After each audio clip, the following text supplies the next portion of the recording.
So last वाले code में हमने सी फॉर्म जो बनाया था, हमने 3 इनपुट गाइड कंट्रोल्स के ऊपर काम किया था, name, city and what email. और तीनों के लिए हमने 3 अलग अलग हैंडलर अप्लाई किए थे।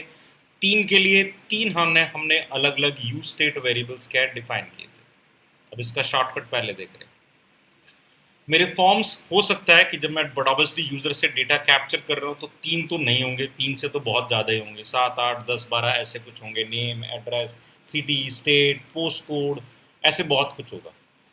तो अब क्या सभी वेरिएबल्स के डेटा को होल्ड करने के लिए मुझे इतने सारे स्टेट वेरिएबल्स बनाने पड़ेंगे, और इन सभी के ऑन चेंज इवेंट के ऊपर मुझे अलग अलग फंक्शंस बनाने पड़ेंगे ताकि मैं अलग अलग नेम, सिटी और ईमेल को सेट कर सकूँ। अब ये नहीं करना, इतना काम कौन करेगा, ठीक है। सो मैं एक नई फाइल ओपन कर रहा हूँ, मैं फिर से सी फॉर्म को क्रिएट कर रहा हूँ। सो एक फॉर्म्स ही बना रहा हूँ। सो नाम रख दिए फॉर्म्स, फॉर्म्स डॉट JSX। अब इस फॉर्म्स डॉट JSX में हम बहुत सारे कंट्रोल, जैसे कि पहले अभी हमने 3 ही बनाए थे तो मैं उन तीनों का यूज़ करूँगा, बट इम्पॉर्टेंट वही कि मैं तीनों को हैंडल करने के लिए क्या 3 हैंडलर लगाऊं या एक ही हैंडलर से क्या काम चल जाए। सो रिटर्न, हमने बिल्कुल पहले की तरह एग्जैक्टली क्या बनाए, डिव क्रिएट किए। सो मेरा कोड तो बिल्कुल पहले की तरह ही है। चलो मैं फिर भी लिखता हूँ, ठीक है।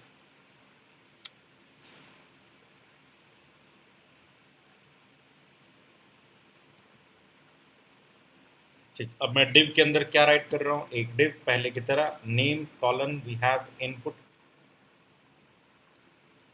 Input type equals to what, text. Change handler लगाएंगे, ठीक है। ये नेम के लिए था और ये आपने सिटी, और ऐसे आपने ईमेल के लिए बना दिया, ठीक है ना। अब तीनों को हैंडल करना है, बट ऑब्वियसली हमें पता है तीनों में हम क्या लगाएंगे, टू वे कम्युनिकेशन लगाते हैं। ये हमारा पेरेंट चाइल्ड का एक और टॉपिक है, कंसेप्ट है, नाम है टू वे कम्युनिकेशन। मतलब क्या बेसिकली इसका आपने कर रखा है टू वे कम्युनिकेशन। देखो पहला तो हमारा टू वे कम्युनिकेशन क्या था कि इनपुट कंट्रोल जो हमने बनाया, हम इसमें डेटा डाल भी पाए और इसका डेटा रिट्रीव भी करें, ठीक है ना। पहला सिंपल टू वे कम्युनिकेशन। फिर हम आएंगे पेरेंट चाइल्ड में टू वे कम्युनिकेशन किस तरह से होगा। पहले सिंपल टू वे कम्युनिकेशन के लिए हमने क्या लगाए थे, हमने 2 चीज़ें अप्लाई की थी लास्ट टाइम। हमने स्टेट वेरिएबल यूज़ किया था, राइट। अब हम स्टेट वेरिएबल में क्या बनाएंगे, ऑब्जेक्ट बनाएंगे। ऑब्जेक्ट मतलब वो 3 वेरिएबल जो मैंने यहाँ पर स्टोर किए थे, तीनों के लिए अलग अलग स्टेट वेरिएबल लिया था। अब मैं 3 अलग अलग वेरिएबल्स नहीं लूंगा, एक ऑब्जेक्ट क्रिएट करूँ। सो मैं फिर से कॉन्स्ट, लेट्स से मैंने नाम रखा form and set form, but इस बारी मैं यूज स्टेट से क्या कह रहा हूँ, नॉट अ स्ट्रिंग। क्या रिक्वायर्ड है, एक ऑब्जेक्ट रिक्वायर्ड। तो लेट्स से मैं ऑब्जेक्ट को इनिशियलाइज करता हूँ। मुझे क्या क्या रिक्वायर्ड था, I need a name key, let's say the value is currently what, blank. We have a city key, again the value is what, blank. And an email key, the value is what, blank. तो हमने use state से एक object create किया इस बारी, और उस object में मेरे फॉर्म्स का जितना डेटा है उसकी क्या पड़ी है, कीज पड़ी, कीज। अब मैं यहाँ पर क्या डिफाइन करूंगा, ऑन चेंज हैंडलर अप्लाई करता हूँ। So on change text box के ऑन चेंज के ऊपर इस बारी मैं चेंज हैंडलर को कॉल करूंगा, एक ही फंक्शन कॉल करूंगा, बट उस एक फंक्शन को मैं बताऊंगा कि एग्जैक्टली इस समय वो किसकी वैल्यू को चेंज करे।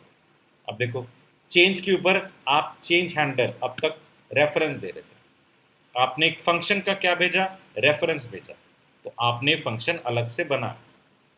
बट इस बारी मैं चाहूंगा कि ये फंक्शन मुझे क्या दे, एग्जैक्टली दो वैल्यूज दे। कि पहला तो किसको चेंज कर रहा है, नेम को चेंज कर रहा है, ईमेल को चेंज कर रहा है, क्या चेंज कर रहा है। And second one, what is the value, क्या चेंज हो रही है, नई वैल्यू क्या, ठीक है ना। ऑन चेंज पर हमने ऑलरेडी क्या किया था, पहले ई डॉट टारगेट से वैल्यू को फेच किया था और नेम में सेट कर दिया या एज में सेट कर दिया। इस बारी ऑन चेंज हैंडलर को हम ये कहेंगे कि आपको मिलने चाहिए कि आपने कौन सी की को प्रोसेस कर रहे हो and what is the value. अब इसका मतलब होगा कि जो चेंज हैंडलर हम बना रहे हैं इसके पास 2 आर्ग्यूमेंट होंगे, की एंड व्हाट वैल्यू, कि आप किसको चेंज करना चाह रहे हो और उसकी नई वैल्यू क्या है। बट इस समय अगर मैं ऑन चेंज को चेंज हैंडलर आर्ग्यूमेंट में भेज रहा हूं तो क्या ये की वैल्यू को रिसीव करेगा? नहीं। चेंज हैंडलर बाय डिफॉल्ट जब आपने ऑन चेंज पे रेफरेंस दिया है तो ऑन चेंज हैंडलर के पास एक पैरामीटर होगा, एक ही पैरामीटर होता है नॉर्मली। कौन सा होता है? वो इवेंट के एडिशनल आर्ग्यूमेंट है। तो चेंज हैंडलर का एक आर्ग्यूमेंट होगा कॉल्ड ई, या जो भी आपने नाम रखा। फिलहाल इस केस में अगर देखा जाए तो नाम क्या गया? की। तो एग्जैक्टली इस की में क्या जा रहा है? इस की वैल्यू क्या है? वो जो इवेंट के एडिशनल आर्ग्यूमेंट होते हैं वो पड़े इसके अंदर।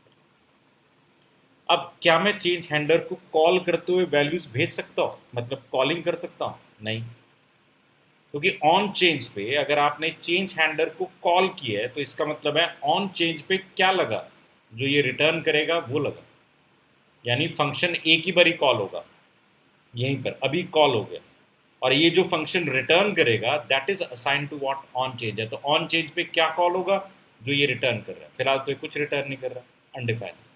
तो इसका मतलब है हम नॉर्मली ऑन चेंज पे किसी फंक्शन का एक रेफरेंस दे सकते हैं, किसी दूसरे फंक्शन को कॉल नहीं कर सकते। और अगर करना चाहते हो तो वो फंक्शन क्या रिटर्न करेगा? कोई और फंक्शन रिटर्न करता होगा। हर बारी ऑन चेंज पे मैं किसी और को कॉल करूंगा, चेंज हैंडलर को कॉल नहीं करूंगा। लेकिन हमने कहा ऑन चेंज पे अगर मैं एनोनिमस फंक्शन बना दूं, या ऑन चेंज पे मैं एक एनोनिमस फंक्शन क्या डिफाइन कर रहा हूं, इसका मतलब मेरा ऑन चेंज पे क्या कॉल होगा? किसी मैंने दूसरे फंक्शन को कॉल नहीं किया, अपने एनोनिमस फंक्शन को कॉल कर लिया। और आपको पता है ऑन चेंज के एनोनिमस फंक्शन के पास क्या होगा? इवेंट आर्ग्यूमेंट है। तो अब आप यहाँ पर अपना चेंज हैंडलर फंक्शन क्या कॉल कर सकते हो। अब मैं कॉल कर सकता हूँ, यहाँ पर मैं अब आर्ग्यूमेंट भेज सकता हूँ कि की किसकी चेंज हो रही है? नेम की। और वैल्यू क्या है? ई डॉट टारगेट डॉट क्या है? वैल्यू। अब अगर देखा जाए तो टेक्स्ट बॉक्स के ऑन चेंज पर आपने एक एनोनिमस फंक्शन कॉल किया, उस फंक्शन के अंदर क्या कॉल हो रहा है? आपका स्पेसिफाइड फंक्शन क्या कॉल हो रहा है? That is what change handler. इसको हमने क्या भेजा कि नेम के ऑन चेंज पर भाई क्या जा रहा है? की, that is name, and the value is what target dot क्या वैल्यू। अब यही कोड हम तीनों पे अप्लाई कर देते हैं, तीनों पे। ठीक है, वैल्यू चेंज कर देंगे। इसमें क्या जा रहा है? आपका सिटी है, this is city, and this is what email. तो अब हमारा एक ही फंक्शन कॉल हो रहा है तीनों के इवेंट पर with just different value called key and what value. Change handler है। अब चेंज हैंडलर के पास क्या आ रहा है? की आ रही है एंड वैल्यू आ रही है। तो मेरा काम क्या होगा? मेरे पास ऑलरेडी स्टेट में क्या पड़ा है? ऑब्जेक्ट पड़ा है, जो कि किस में पड़ा होता है? फॉर्म में पड़ा होता है। और आपको पता है क्या फॉर्म को हम अपडेट कर सकते हैं? नहीं, क्योंकि वो तो कॉन्स्ट है। सो मैंने यहाँ पर एक और टेम्परेरी ऑब्जेक्ट बनाया, कॉन्स्ट ओबीजे, एक नया ऑब्जेक्ट। और इस ऑब्जेक्ट में हमने क्या डाला? डीस्ट्रक्चरिंग और स्प्रेड ऑपरेटर लगाने, triple dot and what form. This is called as what आपका स्प्रेड ऑपरेटर। और स्प्रेड ऑपरेटर का बेसिकली काम क्या होता है? आपने ऑलरेडी इसको क्या दिया है? ऑब्जेक्ट दिए, और ऑब्जेक्ट में बहुत सारी कीज पड़ी होती है, वो अलग अलग है, लेकिन है किसका पार्ट? एक ऑब्जेक्ट का पार्ट है। लेकिन अब हमने ऑब्जेक्ट से वो कीज क्या कर ली? एक्सट्रैक्ट कर ली, कीज एक्सट्रैक्ट की। मतलब अब इस केस में अगर देखा जाए तो एग्जैक्टली क्या बनेंगे? आपके तीन कीज थे, तीन वेरिएबल बने, लेकिन आपने तो वो वेरिएबल वापस से इस केस में किस में डाल दिए? वापस से हमने करली ब्रैकेट के अंदर डाल दिए। इसका मतलब हमने उन तीन कीज को लेकर फिर से क्या बना लिया? एक नया ऑब्जेक्ट बना लिया। समझे? डॉट फॉर्म, फॉर्म इसे हम नॉर्मली वो कहते हैं एक तरह से, जैसो अगर मैं यहाँ पर लिखता हूँ const OBJ equals to what form, form लिख दो, तो ये क्या बना? ये shallow shallow copy, shallow copy of an object, which means आपका ओबीजे वन एग्जैक्टली डायरेक्टली किससे रेफर कर रहा है? फॉर्म को रेफर कर रहा है। ओबीजे वन को चेंज करोगे तो कौन चेंज होगा? फॉर्म भी चेंज होगा। और ये स्प्रेड ऑपरेटर से आपने क्या अप्लाई किया है? We have applied a deep copy. So हमने एक एक वेरिएबल्स की कॉपी लेकर एक नया ऑब्जेक्ट क्रिएट किया है कॉल्ड ओबीजे1, जिसका फॉर्म से कोई रिलेशन नहीं होगा, इस फॉर्म से कोई रिलेशन नहीं होगा। हमने फॉर्म की वैल्यूज को पहले की से एक्सट्रैक्ट किया और वापस से उसे किस में डाला, ऑब्जेक्ट में डाल दिया, ठीक है ना। तो अब उन कीज की वैल्यूज को लेकर एक नया ऑब्जेक्ट क्रिएट हुआ, फॉर्म से उसका कोई रिलेशन नहीं है, बट व्हेन आई से obj1 इक्वल्स टू फॉर्म, तो ये उसकी शैलो कॉपी है। obj1 डायरेक्टली रेफर किसे कर रहा है, फॉर्म को कर रहा है, नया ऑब्जेक्ट नहीं बना। यहाँ हमने नया ऑब्जेक्ट बनाया using the same values in what, the form. अब इसमें इस ओबीजे को अगर देखें तो सारे फॉर्म की वैल्यूज आ गई, तीनों वैल्यूज आ गई, name, city and what, email. और अब मैं इसी को क्या कहूँगा, ओबीजे के अंदर एक की वैल्यू को क्या करो, चेंज कर दो। अब इस कोड का मतलब सिंपल है, ऑब्जेक्ट आपके पास है, तीनों कीज ऑलरेडी डिफाइन है, आपने कहा अभी मेरे पास एक की आई है, तो उस की वैल्यू को आपने क्या कर दिया, चेंज कर दिया। तो फिलहाल ये ऑब्जेक्ट इनिशियली बना था with the values of what, name, city and what, email. But अब आपने नेम की वैल्यू ये असाइन कर दी, या ईमेल की वैल्यू असाइन कर दी, या सिटी की वैल्यू असाइन कर दी, तो आपने ऑब्जेक्ट को क्या किया, अपडेट कर दिया। अब ये अपडेटेड ऑब्जेक्ट हम अपने स्टेट वेरिएबल में डाल देते हैं ताकि स्टेट अपडेट हो जाए, ठीक है। एडिशनली हम इस इनपुट टाइप कंट्रोल के अंदर वो टू वे बाइंडिंग के लिए क्या देंगे, वैल्यू भी असाइन करेंगे। क्या यूज होगी, ये क्या यूज करेगा, आपका स्टेट का नाम क्या है, फॉर्म। सो फॉर्म डॉट क्या यूज करेगा, नेम। फॉर्म जो कि हमारा की वेरिएबल था, स्टेट वेरिएबल था, एक ऑब्जेक्ट है, उसके अंदर क्या पड़ा है, नेम पड़ा है। So we assign value equals to what, form dot क्या, city, and we say value equals to form dot क्या, ईमेल। अब मुझे एक एक कंपोनेंट के लिए अलग अलग चेंज हैंडलर नहीं लगाना पड़ रहा। अब मुझे एक नया कंपोनेंट भी कल को डालने के लिए कह दिया जाए कि आपको एज भी इनपुट करनी है, तो आपने सिर्फ क्या करना है, एक और input type control called as, यहाँ चेंज हैंडलर में क्या पास कर देंगे, एज, आपके वेरिएबल का नाम जिससे वो फैच करेगा दैट इज एज, और हम यहाँ पर एक और एज नाम से क्या वेरिएबल डिफाइन कर देंगे, डन हो गया। मल्टीपल फॉर्म्स, अब मुझे सिर्फ यही काम करना है, चेंज हैंडलर हर के लिए अलग अलग फंक्शन नहीं बनाना, हर के लिए अलग अलग सेटर डिफाइन नहीं करने। हमने ये सारा डेटा ऑब्जेक्ट में स्टोर किया, हमने पहले एग्जिस्टिंग ऑब्जेक्ट की क्या ली, एक कॉपी ली, so we create a duplicator, और ये हमने डीप कॉपी ली। मतलब डीप कॉपी का मतलब है हमने एक एक वेरिएबल का रेफरेंस नहीं उठाया, एक एक वेरिएबल्स की कॉपी को लेकर, वेरिएबल्स को लेकर हमने एक और नया ऑब्जेक्ट क्या क्रिएट किया। अगर मैं ऐसा करता तो that is shallow, object one किसे रेफर कर रहा है, फॉर्म को कर रहा है। फिलहाल आपका आउटपुट बिल्कुल सेम है, तो अब अगर मैं फॉर्म्स वाले कोड को एक्टिवेट करता हूँ, तो ऐप वाले कोड में सी फॉर्म की जगह पर अब हम फॉर्म वाले कोड को एक्टिवेट कर देते हैं। सो फॉर्म को हमने एक्सपोर्ट किया हुआ है, it is in capital letter, forms, ठीक है, ये हमने ऐड कर दिया। अब आउटपुट डिफरेंट होगा।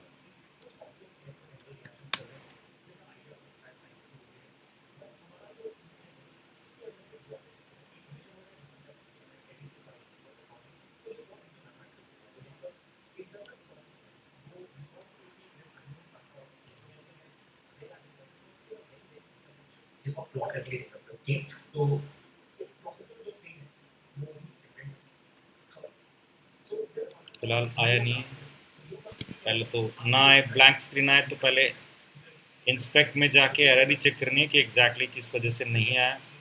नॉर्मली जो ऊपर हेडर फाइल्स होते हैं वो नहीं इंक्लूड होते, जैसे इस केस में यू स्टेट इंक्लूड नहीं हुआ। तो जो फॉर्म्स के अंदर हमने यू स्टेट डाला है, ये यू स्टेट जो डाला है इसकी लाइब्रेरी ऊपर ऐड नहीं हुई। For useState we need to import what, import we से